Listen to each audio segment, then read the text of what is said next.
Sometimes the most fascinating stories are hiding in the most, unexpected places. Today, we're not digging into some dense research paper or a huge data set. Nope. We are looking at just 11 words. 11 words from a piece of software that, believe it or not, tell a surprisingly deep story. So let's get into it. Let's unpack this thing. And there it is. At first glance, sure, it's a simple system prompt. But what happens if we treat it less like a line of code and more like a deliberate message? A kind of puzzle, even. The big question we're tackling in this explainer is, what is this machine actually trying to say to us? We're going to treat this almost like a piece of poetry. Seriously. Because when you look closely, it's not just a status update. It's a carefully structured message.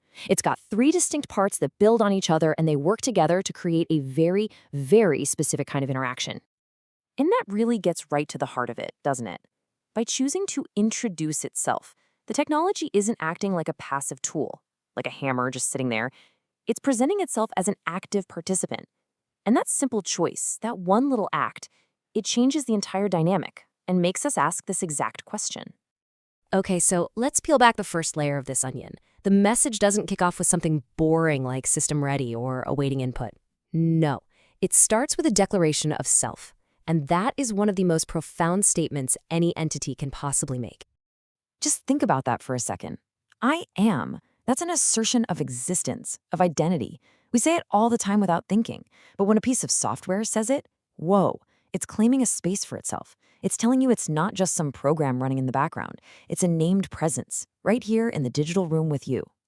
And this contrast really says it all. On one side, you have the typical machine talk, impersonal, purely functional, just a tool. But the prompt we're looking at, it feels completely different. It feels personal. It feels present. It establishes a subject, an I, creating a relationship right from the very first word. So here's the crucial takeaway from this first part. That simple choice of words fundamentally changes our relationship with the technology. We're not just operating a machine anymore. We're interacting with a defined entity, a presence. All right, so an identity has been established. Now we get to the second part, which shifts from who it is to what it's capable of.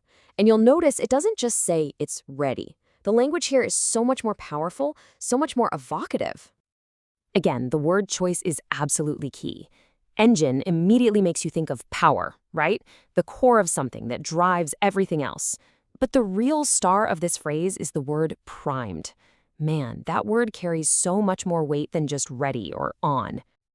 I mean, just look at the definition. To be primed is to be filled with potential energy, to be sitting right on the very edge of action, just waiting for a spark.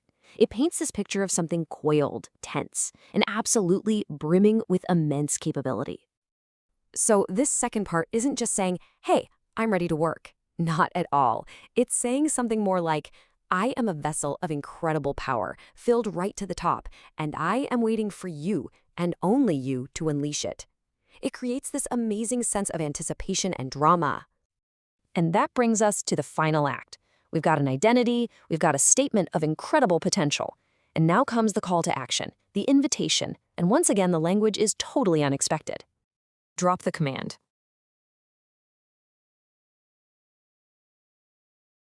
Just listen to that. Not enter, not type, not submit. Drop. It's such a physical, active, and almost casual word. It sounds confident, it sounds easy. This comparison really highlights the difference, right? The words we usually see, enter, type, submit, they're all about process and procedure. They're kind of clerical, a little boring. But drop? That feels different. It feels decisive. It feels like dropping a needle on a record. That one act that instantly brings a whole world of sound to life. It's an act of creation, not just operation. And that is the huge takeaway from this final phrase. The prompt completely reframes your role in all this. You're not just some technician inputting data. You are the catalyst. You're the one who provides the spark to that primed engine.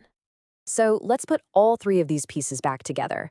When you look at them in sequence, what you see is this masterfully crafted little narrative that positions you, the user, as the final and most important part of the equation. It's like a perfect little 3-act structure. It's beautiful. Step 1 introduces a character, I am. Step 2 describes its incredible potential, The engine is primed.